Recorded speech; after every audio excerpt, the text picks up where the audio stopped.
internet, and welcome to a confusing and frustrating episode of Junk Film Review. In my previous video, I lambasted Netflix for some of the glaring flaws with its user interface and also the way it perpetually kisses its own anus. While some of Netflix's self-produced content is admittedly pretty good, an overwhelming majority of it is complete tripe. And despite operating at a loss for years, Netflix somehow keeps managing to raise more investment capital, to then waste every penny of it by handing it over to complete morons to incessantly produce the cinematic equivalent of diarrhea, turning every asinine idea that pops into their little heads into full-length feature movies. We also previously took a look at one of Netflix's competitors, PureFlix, which is a Christian-only alternative, and the holiest whole of God-oriented content, created by the self-flating second coming of Christ, David A.R. White. PureFlix is essentially just one big ego stroke for David, who likes to write, direct, produce, and star in content that positions him as God's best mate and everyone's personal hero. And he funds these masturbatory projects with all of the tax-free Jesus money that his brainwashed congregation of devout evangelists literally shart directly into his pockets. I brought attention to some of the worst things his platform has to offer, with cheap knockoff versions of popular movies and shows, and mostly just badly written God fodder complete with terrible green screens. But in the nature of fairness, I thought today we should give Amazon Prime Video a good grilling too, as I neglected to even pass comment on them previously, and upon a very brief initial inspection, I now have an overwhelming suspicion that it might actually be the worst of the lot. Amazon Prime Video operates on a completely different level to Netflix and PureFlix, and although CEO and generic comic book villain Jeff Bezos has pulled together a rather paltry budget from the billions of tax-dodging dollars he's accumulated in the past few minutes, and invested a little into temporarily licensing some decent movies and TV shows for his streaming platform, the bulk of Amazon's content library consists mostly of independent, user-submitted content. Yes, I'm not sure if you were aware, but you could upload your very own movies and documentaries to Amazon Prime Video, like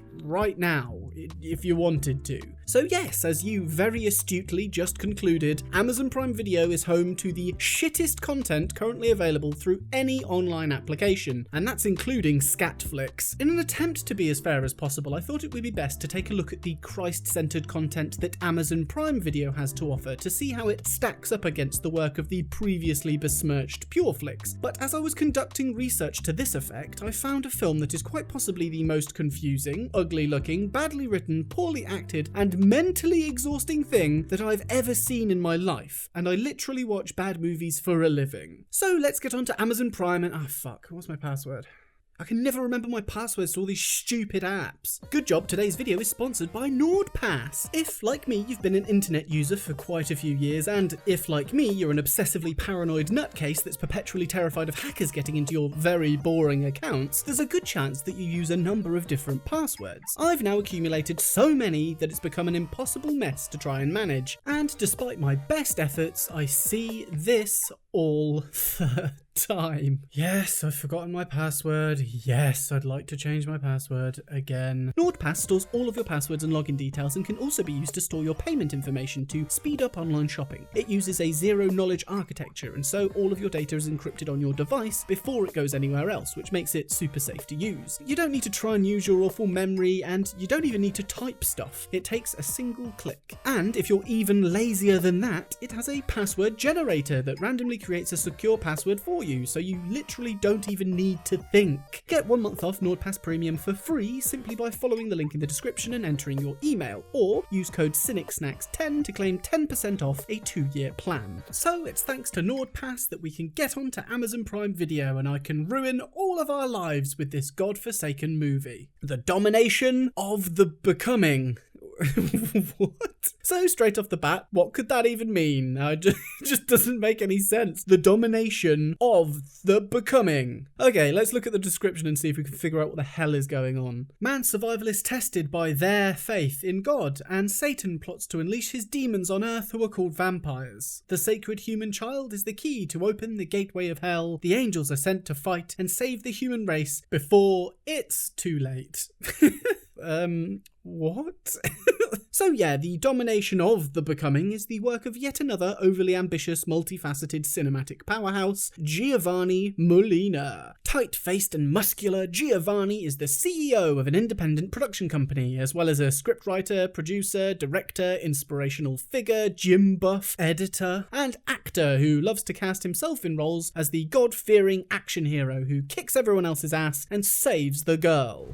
Leave her alone! As is usually the case with driven individuals like Giovanni, who take on too many different responsibilities and maintain a vice-like grip on all aspects of a film's production, things always end in catastrophe. It's simply impossible to do a competent job at so many things simultaneously, especially with the scope of projects like the ones Giovanni dreams up. Rather than embracing his limitations and creating something stripped back with a simple formula which is achievable and plays to his strengths like the successful independent creators that came before him, such as Kevin Smith, Darren Aronofsky, or Christopher Nolan, Giovanni just goes full steam ahead and tries to produce epic sci-fi action blockbusters with demons, spaceships, fight scenes, explosions, superpowers, but without the budget, the necessary skills, or any relevant experience or know-how. But is being overly ambitious a crime? Not in this context. Can we fault him for being motivated and determined, if a little delusional? No, not really. Is the end result embarrassing and sad? Yeah, it really is.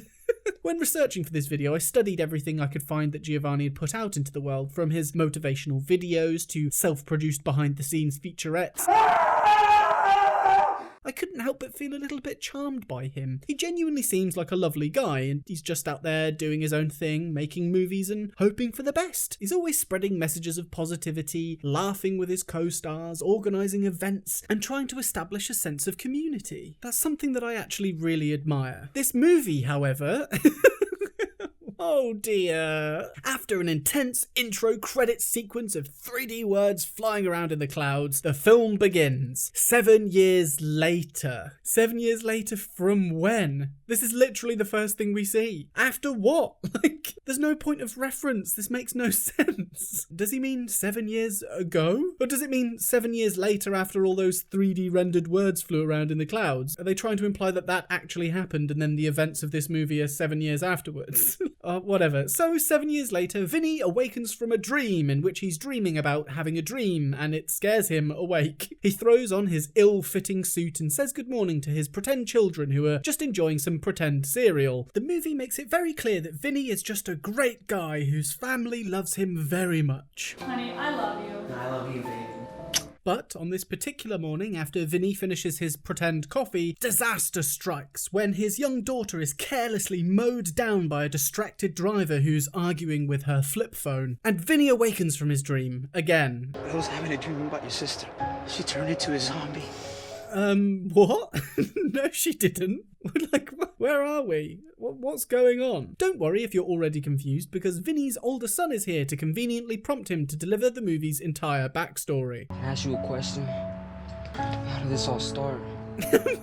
That's so jarring. His dad just woke up from a nightmare about his dead daughter, and he's like, yeah, whatever. Tell me the story about how this all started. So Vinnie delivers some heartfelt monologue about the state of the world now, laid over the top of various stock footage of some excavation, jets taking off, an eye surgery, and various graphical elements all taken from a sci-fi animation package. In summary, Satan has sent his fallen angels to Earth to infect everyone with a supernatural disease. And so the armies of the world fired nukes at the virus, but the explosions made everyone blind. And so the government invented microchips to help everyone see again. But aha, that was Satan's plan all along. And so now everyone is zombies.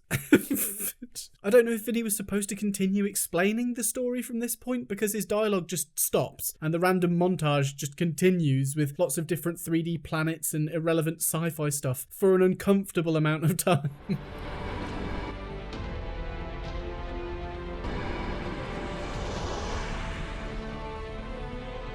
Then hard cut to Vinnie's daughter's funeral. I don't know if you could tell yet, but this movie is an indecipherable mess that just jumps around from time, location, subject with no real regard for continuity or offering any kind of context. There are very few establishing shots, and even the ones that do exist flash on screen so quickly that you don't even have time to acknowledge what they are. You can't even tell from scene to scene whether the characters are on the same timeline or not, or even in the same location or not. I could only just about piece together what the fuck is going on upon a second viewing of this movie. The sound edit and design is also really distracting and beyond amateur, with really obvious repeated sound effects. Music that clips in and out harshly between shots, and the use of a royalty-free action music library. I recognised all of the soundtrack from other bootleg movies we've previously reviewed on this channel. The recorded dialogue is shrouded in ambient noise, or has a horrible echo from the room it was shot in, or is just muffled to the point that it's incomprehensible. We can make a lot of money with this business to keep talking like that. And everything that was completely impossible to understand has been replaced using really awful ADR, but if they haven't tried to cram in extra lines that simply don't fit in the shot. What's that wacko over there? Who believes in God anymore anyway? Come on, get it.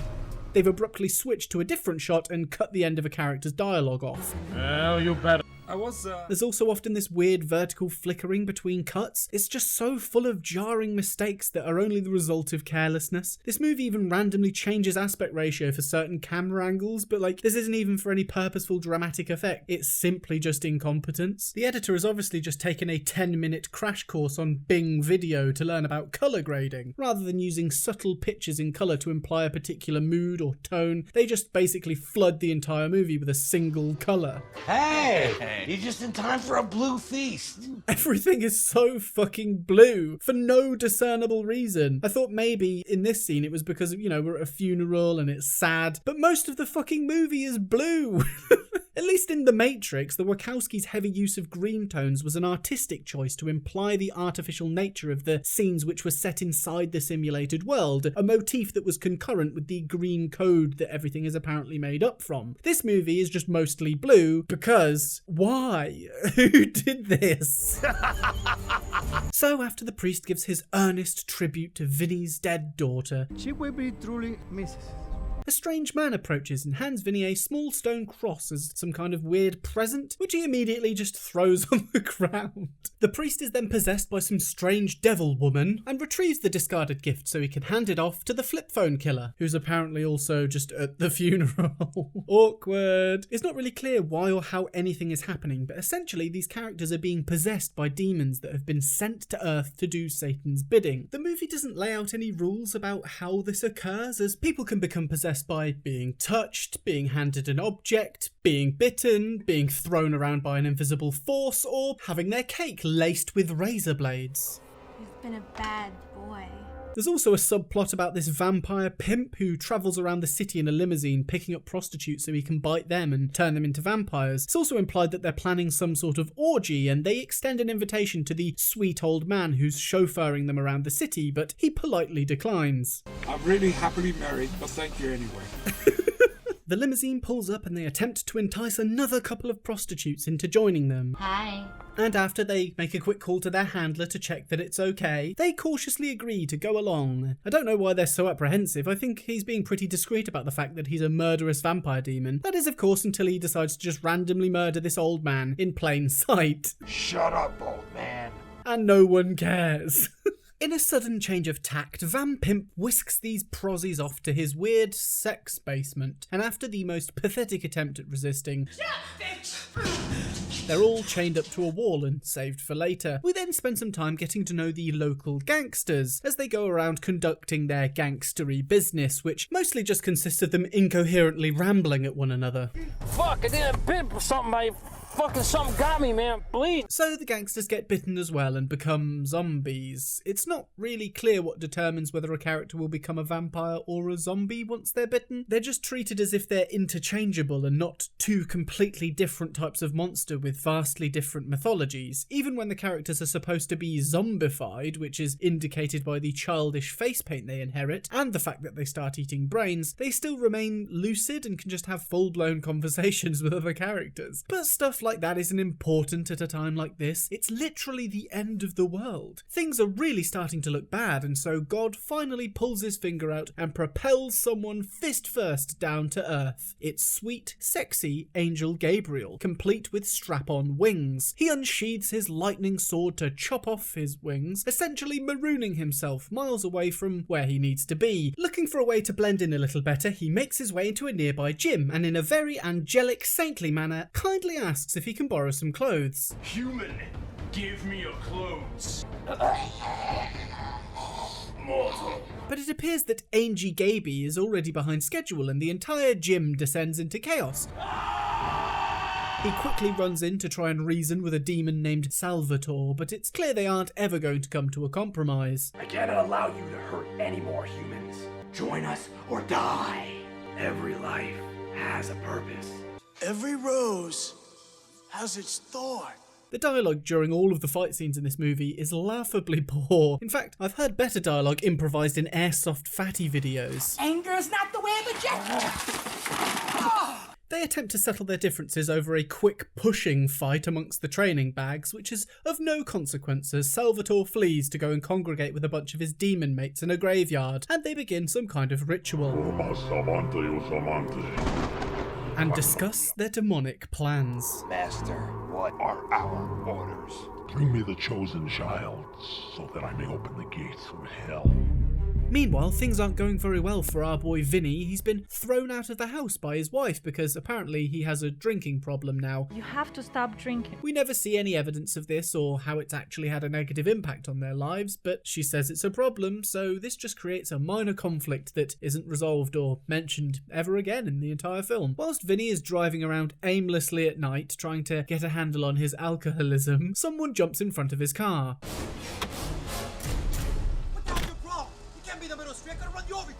It's Angie Gaby, who insists on catching a lift and very quickly explains to our boy Vinnie what's going on. God has chosen you. Chosen by God? Vinnie is understandably hesitant at first. And so Gaby astral projects them both into the future so Vinnie can see what becomes of his precious Earth. Yes, it is the apocalypse. Gaby Baby explains that Vinnie's son is the chosen one who will be sacrificed by the demons to open the gates of hell, because he was born on June 6th, 2006, and that is the number of the beast. I mean, statistically, there would have been at least 350,000 children born on that exact day. No idea why it needs to specifically be this one particular boy, although saying that, you'd kind of expect someone who is the key to opening a portal to hell to be from Florida, so that does narrow it down a little bit. Gaby Baby explains that Vinnie also needs to go quickly to do a confession so that God can forgive him of his sins and imbue him with the powers he needs to fight the demons. No idea why Gabriel can't just fight the demons himself. He's a buff angel with a fucking lightning sword, and we saw earlier that he's a pretty dab hand in a pushing battle. Vinnie's just an alcoholic with a Paul Phoenix haircut and a miserable wife. What the fuck is he gonna do? In the meantime, Gabe has sent an angel to guard Vinnie's house, but sadly the angel in question is absolutely useless, and when under attack, doesn't even attempt to block a very clearly telegraphed kick that sends him careening through the unlocked gate like a mildly defiant pencil. So Vinnie quickly pops around his local church to have a quick chat with Jesus, who is yet another on the roster of characters that sound like they survive on a diet of swarf sandwiches. Why do they all talk with such horrible, grating voices? I had to get your attention somehow. Jesus blesses Vinnie with superpowers so that he can go with Gabriel and fight the demon vampire zombies and stop them from sacrificing his son. They rush back to Vinnie's house, but it appears they're too late. Vinnie becomes so distressed that he can't figure out whether to walk or run, or walk or run. And he discovers they're too late. His son has already been taken. So now it's time for the epic final showdown between the good guy angels and Lucifer's horde of vampire zombie whores. This final battle amounts to a bunch of blurry flailing limbs in the dark with some light pushing around. There is one slightly larger zombie that puts up a bit of a fight and just kind of picks angels up and drops them again, but he's swiftly dealt with by a synchronized double flying karate chop to the head. However, the impact of this epic fight scene is somewhat diminished by the choice of music, as I instantly recognise the song from Breakfast of Booze by Epic Mealtime. It kind of takes any potential intensity away from the scene when all I can hear in the back of my mind is Harley Morenstein shouting at me about fucking pancakes. We about to get drunk off pancakes. Even amongst the heat of this intense battle, Gaby finds a moment to pray to God to save the souls of his vanquished enemies. Please forgive them, Lord, I beg you. God, he's such a sweetheart. He then proceeds to rip Van Pimp's heart straight out of his chest, because that's just what angels do, right? They go around removing people's vital organs with their bare hands. Despite being specifically sent by God to complete the task of destroying the demons, Gabriel still feels obliged to pray to him for forgiveness. Forgive me, Father.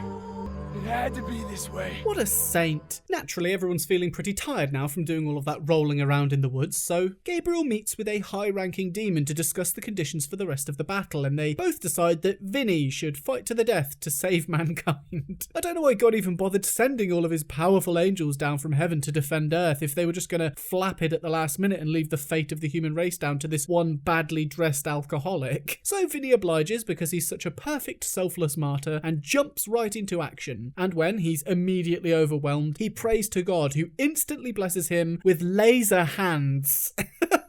Meanwhile, the ritual is still going ahead, and the conditions are looking perfect. It's night time, Salvatore has brought Vinnie's little chosen one to be sacrificed, the big sky nipple seems to be doing fine. Yep, everything's in order. So Lucifer slices Vinnie's son's arm with the ceremonious sword and drinks some of his blood that makes him start to grow some nice horns. Then out of nowhere, Vinnie swoops in to stop the ritual. I mean, I think it's already done. Like, he's drank the blood and he's got some horns on now. Is there more to do? I don't know. So Vinnie arrives just in the nick of time to argue with Lucifer a little bit and then get force pushed through some kind of 3D sphincter tunnel into a bizarre dream sequence where his son is being held captive by a big naked bald man inside of a screaming house. Is this supposed to be a metaphor for something? Like, what the fuck is going on? Vinnie makes his way through the molestation manor, which is full of spooky stuff like crappy plastic skulls, yet another zombie in basic Halloween makeup, oh, and someone getting chainsawed to bits. Vinnie decides to ignore the very obvious warning signs that this particular person might not be the friendliest of strangers and decides to inquire as to his son's whereabouts. When he's predictably attacked, he somehow manages to overpower the chainsaw-wielding nutcase and disarm him without taking a scratch. Well, at least now he's got a useful weapon rather than having to cry to God like a little bitch. He makes his way upstairs to ask if anyone up there has seen his son, and some dude who stood around choking on a noose tells him that his son isn't up there. And so, without verifying this claim at all, and despite clearly seeing his son upstairs through the window a minute ago, Vinnie just blindly accepts this to be true, turns around and leaves, and for no discernible reason, he is transported back through the space butthole and uses his god laser hands to thwart Lucifer once and for all. Praise be, the nightmare is over? He runs to his son's side and passionately kisses him. Okay, that's a bit weird. And steals him away. I mean, his son was sliced with the ceremonious sword and his blood was already used in the ritual, so I guess Lucifer is gone or dead now? Then all of the blind people from the montage earlier are cured and can see again, so I guess they no longer need the government microchips? They also quickly tie up the subplot loose end by having Vinnie free the kidnapped prozzies from the sex basement. There's no explanation offered as to how Vinnie knew they were there or even managed to find them, but I guess that's not important. All that matters is that everything is back to normal now, and so Vinnie returns home to his wife, who didn't bear witness to any of the events of the film, but has now forgiven Vinnie's alcoholism and agrees to get back with him. You do look different. So they have a big snog to celebrate. But the movie isn't over yet. I swear this movie feels like it's never going to end. There's yet another long, drawn-out, confusing scene set in some swampland in the future. I guess they couldn't get all of the cast to film on the same day, so they just interact with each other over walkie-talkie. Vinnie has an emotional chat with his wife. You're very special to mankind, and I love you so much. And then engages in some threatening banter with a couple of bizarre-looking future demons with stupid homemade cyberpunk headgear. Apparently they want him to hand over the capsule. He obviously declines, as we all know how extremely important the capsule is. And so they kidnap his son again. Then fates collide as Vinnie comes face to face with this basically irrelevant character who wasn't even in the rest of the movie. They run at each other and Vinnie leaps into the trademark angel karate chop and the film ends. The film just ends there. Like, what the fuck? I I swear every single shit movie abomination that I watch either doesn't resolve its plot, ends on a cliffhanger, or at the very least desperately tries to set up a sequel. Why? Why can none of you just finish a fucking story? So yeah, looking back at the movie's poster, there's actually a URL on there, dominationofthebecomingmovietrilogy.com. Whilst this URL doesn't actually work, it does give us insight that the movie is actually intended as part of a trilogy, and the next part looks to be scheduled for a 2022 release date, and I, for one, cannot wait. I'm pretty sure that this is the worst film that I've ever seen, and I'm really excited to see where it goes next. Now, as some long-time viewers of the channel might be aware, it's customary on Junk Film Review for us to destroy any movies that aren't completely up to scratch, but obviously there aren't any physical copies of this one to work with, and so, as a direct consequence of my feelings towards this movie, I'm cancelling my Amazon Prime subscription out of disgust. Although admittedly this might be very short-lived, as Giovanni has 4 movies scheduled for release this year, and I have a sneaky feeling that I might need to watch all of them.